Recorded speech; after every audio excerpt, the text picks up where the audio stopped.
Hey, what's up, everybody? In the world of fiction, it would seem that the idea of space travel is either ignored altogether or your universe had the ability to travel the cosmos all along. In our real world reality, we're somewhere in between. We're able to lift up into space, however, we're not exactly a multi-planet species. Well, what if something made that a whole lot harder? Welcome to Extra Wavy, where we forgive you for joining the dark side. I know it was just a phase. Currently, as I'm recording this video, Artemis 2, the first human-populated spacecraft to travel to the moon in over 50 years. It's on its way back to Earth. By the time this video is out, the crew would have already splashed down off the coast of San Diego and have been retrieved by NASA and the US Navy. So, all this got me thinking about the world of Wuthering Waves.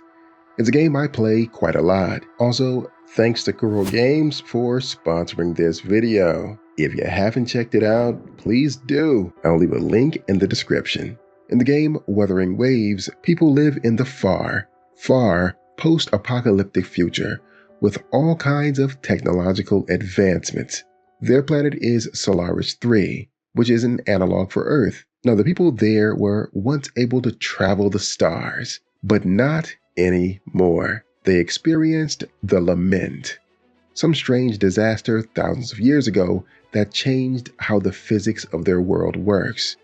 And now this strange liquid called the Aetheric Sea covers the atmosphere of the planet.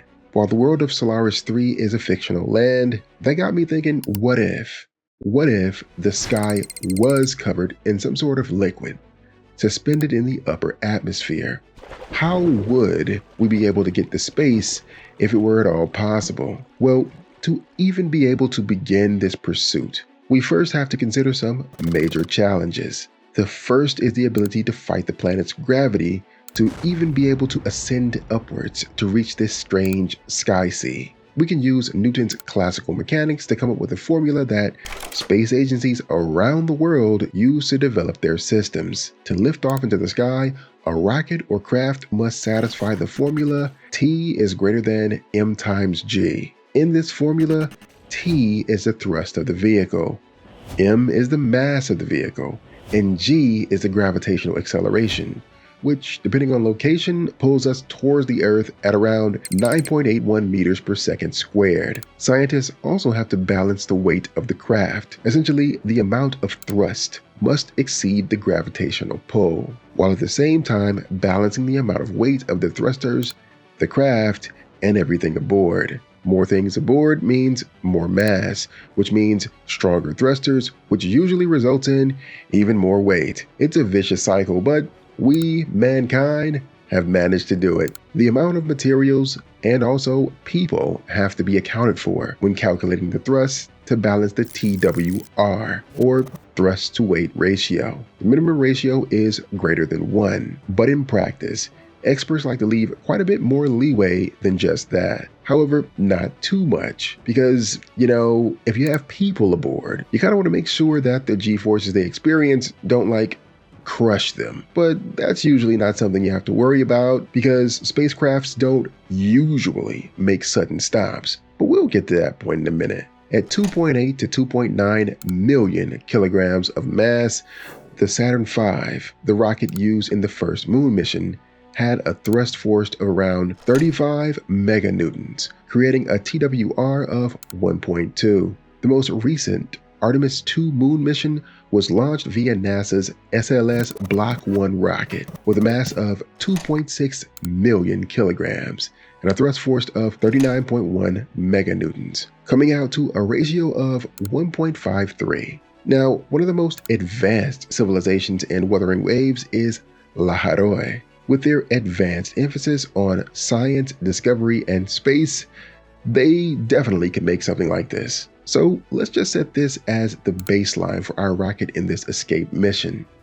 While developing rockets and getting the thrust just right takes some effort, but it's nowhere near the hardest part of prepping for our mission to escape Solaris 3. The fact that there's a liquid body encapsulating the planet takes the difficulty of this mission to a whole new level, because liquids are slower and denser than gases.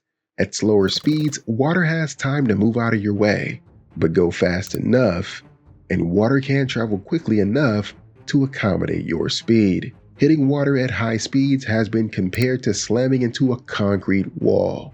If our Artemis 2 SLS pattern rocket launched into the sky at Mach 22 at over 27,000 kilometers per hour, bruh, you're toast.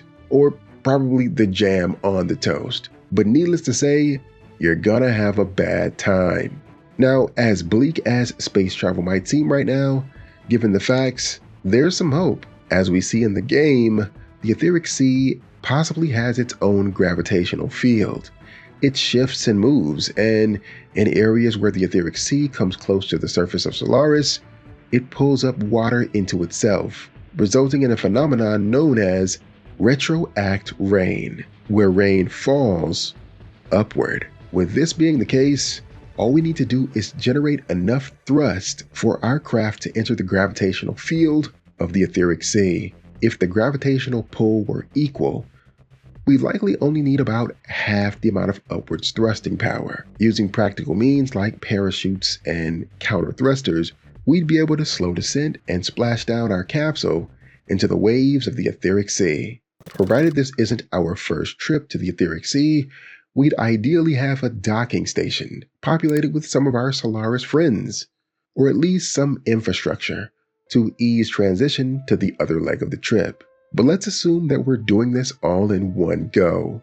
Now that we're on the surface of the Aetheric Sea, we have another problem. I mean, aside from the fact that we don't really know what this substance is comprised of, because it does a lot of weird things. However, for the sake of this thought experiment, let's just assume it's just like water. We also don't know the depth of this body of liquid either, but perhaps it's a similar depth to the oceans and seas on the surface of the planet. No matter the case, we have to get through it. But as we go deeper into the Aetheric Sea, we'd have to worry about something called hydrostatic pressure. The cumulative weight of the liquid pushing down on top of us increases the pressure we need to withstand as we go deeper. This pressure would increase by about 1 atmosphere for every 10 meters, doubling the pressure compared to the surface.